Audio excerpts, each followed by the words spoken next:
নমস্কার সবাইকে, আমি নিমেশ সরকার। আমার ডে 365-এর চ্যালেঞ্জের আজকে থার্ড ডে। তো আজকে হচ্ছে 8ই এপ্রিল 2026। তো এখন আছি কলেজের ওয়ার্কশপে।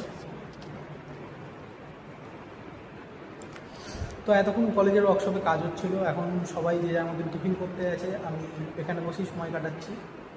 আর একটা ভিডিও ছিল, সেটা এডিট করলাম, পোস্ট করলাম, হয়তো ওটা 6টার সময় পাবলিক হয়ে যাবে। তো সবাই ওটা দেখে নিও, দেখা হচ্ছে। তো কলেজ থেকে এসে সোজা চলে এসেছি একটু মাঠের দিকে ঘুরতে, অনেকদিন পর।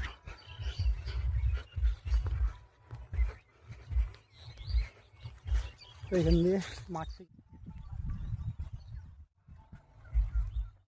যে দেখলে মাঠে আসছি। তো মাঠে আসার কারণ হচ্ছে এই যে এইগুলো জমিতে পেঁয়াজ উঠেছে। তো পেঁয়াজ ওঠার পরে যে